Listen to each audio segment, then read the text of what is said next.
در کشور قطر در مسابقه دوحه ماسترز 2021 بهترین های جودوی جهان از جمله 3 ورزشکار تاجیک وارد میدان رقابت شدند که از میان جودوکاران کشورمان تیمور رحیموف با شکست دادن 3 ورزشکار معروف جهان میان سنگین وزنها برای کسب مدال برنجی وارد میدان رقابت شد.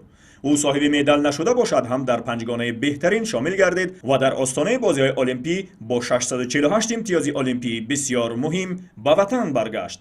این هم در حالی است که اگر دوحه ماسترز چمپیونات جهان هم نباشد، نیروسنجی ها در سطح و حد چمپیونات جهان قرار داشتند، چون او در سطح جهان تاجیکستان را ارزنده نمایندگی کرده بود. در فرودگاه شهر دوشنبه هم از او استقبال ارزنده صورت گرفت.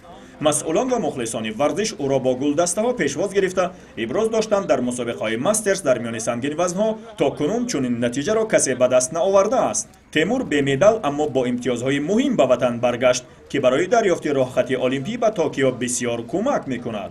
چنانکه که خودش ابراز داشت به این مسابقه آمادگی خوب دیده بود و آرزویش هم کسب افتخار برای کشورش در بازی های المپی است. ما طول یک سال بود در بیرون از دولت مسابقه نبودن، اشتراک نمیکردیم. تقریبا یک سال ما مشق‌های خود را، مشق‌های دسته‌جمعانه خود را دوام دادیم و باوری بود که با تاجیکستان با مدال برمیگردیم. اما این ورزش است، گاهی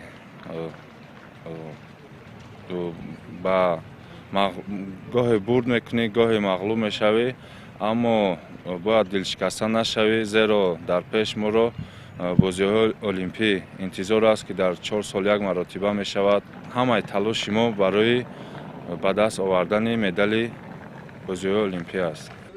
تیمور از مسابقه ماسترز با امتیازهای طلایی و المپی بازگشت و امیدواریم در صورت دریافت راهخط با آمادگی باز هم بهتر از توکیو با مدال المپی بازگردد.